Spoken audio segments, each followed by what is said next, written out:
Hello friends, welcome to Kalyani சுலகம். இன்றைக்கி இந்த வீடியோவில் புரட்டாசி ஸ்பெஷல் சைவ மட்டன் சுக்கா செஞ்சு காமிக்க போகிறேன். ரொம்ப ஈஸிங்க.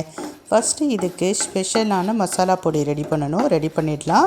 அதுக்கு முதல்ல ஸ்டவ் ஆன் பண்ணி பேன் வச்சுக்கிங்க.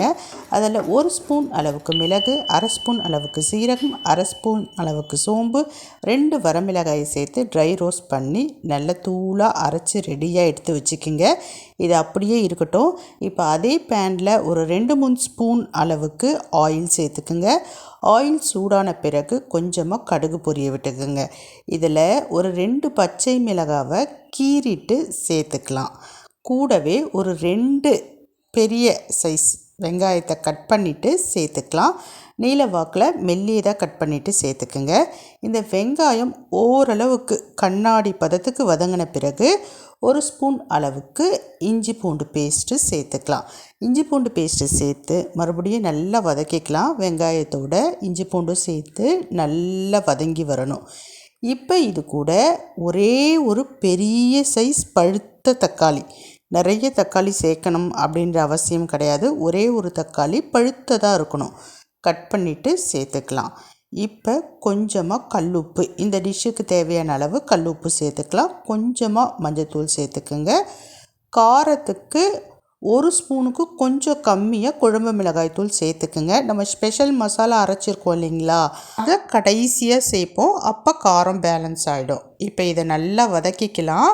பச்சை வாசனை போகிற அளவுக்கு நல்லா வதக்கிக்கலாம். சோயாவை ஒரு 100 கிராம் அளவுக்கு சுடு தண்ணியில் போட்டு முதல்லையே நான் ஊற வச்சு எடுத்து வச்சுருக்கேன். அந்த சோயாவை நல்லா புழிஞ்சிட்டு இப்போ நம்ம வதக்கிட்டு இருக்கோம் இல்லைங்களா, வெங்காயம் தக்காளி, அது கூட சேர்த்துக்கலாம்.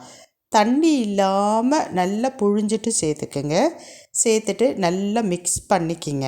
அந்த வெங்காயம் தக்காளியினுடைய காரம் இதெல்லாம் இந்த சோயாவில் போய் சேரணும்.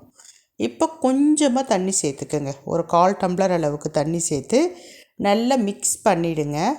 ஓரளவுக்கு இந்த தண்ணி நல்லா வற்றி வரணும். கொஞ்சம் சதன்னு இருக்கணும். ஏன்னா நம்ம கடைசியாக அந்த ஸ்பெஷலாக அரைச்ச காரப்பொடி இருக்குது இல்லைங்களா, அதை சேர்ப்போம். இப்போ பாருங்கள், இந்த ஸ்டேஜுக்கு வரப்போ நம்ம அரைச்ச அந்த மசாலா பொடியை இது கூட சேர்த்துக்கலாம். சேர்த்துட்டு நல்லா மிக்ஸ் பண்ணலாம். நல்லா ட்ரை ஆகிடுங்க.